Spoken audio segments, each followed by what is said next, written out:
there's Simone and Tina from Midlife Fabulous. So today what we're going to do is just some cute little Easter cocktails with Easter coming up. You know, something you can just have a sneaky one on your own, or I think it's a really cute idea on Easter Sunday that you can have, you know, when your visitors arrive, and just give them a little shot when they arrive. So what we have got is some Easter eggs, some chocolate drops, and then for us we're doing a version of a mudslide. So make sure you've got some vodka, some Baileys and some Kahlua. They're the ones that we're using. You can use any coffee-based liqueur that you prefer. That's just one. Some cream, ice, and a shaker. And way to go. So let's get going. So the first thing that we need to do is we just need to cut the top off our little Easter egg, because this is what we're going to use as our shot glass. So let's get going on that. What I like to do with that, first I get, what do you call this thing? Something that's hot, a lighter. And then I just get something hot so you can heat your knife. Yeah, heat the knife so it just goes through easier on the chocolate. And you get a nice even slice as well. Thank you. So we're just slicing that through. And if you only get halfway through, then go back and reheat your knife again, because you don't want to kind of break the egg.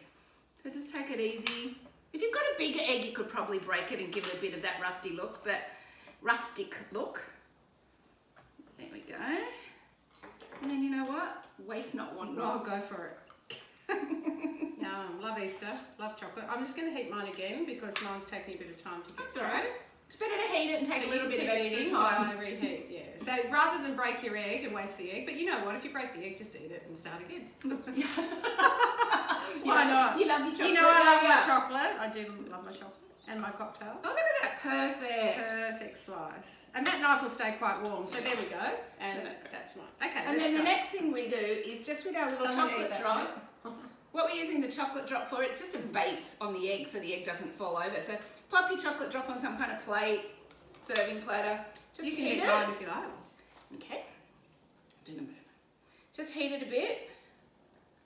So then you can just pop your little egg on there. Such a great idea for a little base. Yeah.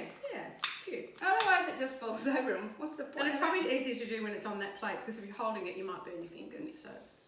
Which we discovered. Which we did. We discovered when we had a little practice.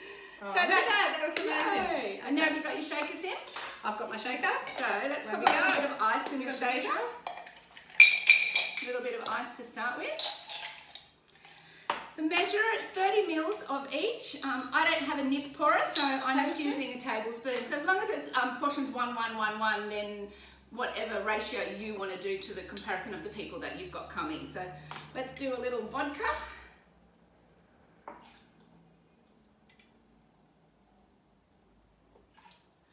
Lovely. You can pour the Baileys since you're the Baileys. I'll give it a bit of a shake, because sometimes if Bailey's been sitting around for a while, it can separate a bit. So make sure you shake it up to get that cream. You do love your Baileys, don't you? I do love my Baileys. I think it's a great cocktail. I love it on ice. That's great. Okay, there we go. Remember the Baileys ad? You want ice? Yes. Oh, look, it's a bit down there. And then a coffee liqueur. So this one we're just using is Kahlua.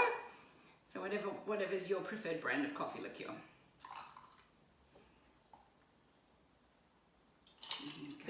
And then the last bit is just 45 mils, so one and a half of pouring cream. Yeah, you could use thickened cream if you wanted to, but I think if you want the consistency more of a drink, then you're probably better off to use the pouring cream. Fantastic. There you can do that to your own tasting too. If you're not a creamy person, leave it out. If you are a creamy person, pop it in. And then here we go, Tom Cruise. What was that movie called? Cocktail. Make sure it's on right, because you don't want to like wear accident, have it all over the place. That would be something we would do. Yeah. I do like that cocktail shaker. Where was that from? Do you remember something like that? I love that. Actually, I really like that. Okay. Oh, I do know where I got it from Kmart. Oh, there you go. See, there you go. Now, this is going to cost, so I just need to... No, just the top, sweetheart. So you just take the top off. Sorry. So you don't want to take the whole thing off, because we don't want the ice to come out into the drink. So of course. Yeah, just take the top bit off. And then depending on how steady your hand is, I think Sim's hand's maybe a little more steady than me, you can just pour straight into it. Or I use just like a little funnel. And then I just use that to pour it in. Don't have a steady hand. Just so it doesn't go over. Just don't pour too much into the funnel, because you don't want it to overspill. And that's it. And we're done. Look at that. Your Easter cocktail. So your guests will just think you're so fancy. I think it's such a clever cheers. idea. Cheers. Happy Easter. Happy Easter. Happy Easter. Oh, that's nice. We won't tell you what time of the day it is. No, No, don't tell. You know what else you could do though as well? If you've got kids coming, you could just do it with a chocolate milkshake. Exactly. Yeah. So what have them included, and make sure you give them the right one. Just make a little chocolate milkshake. So yeah. So the adults can have the alcoholic ones, and the kids can have the milkshake ones. Perfect. Happy Easter! Bye.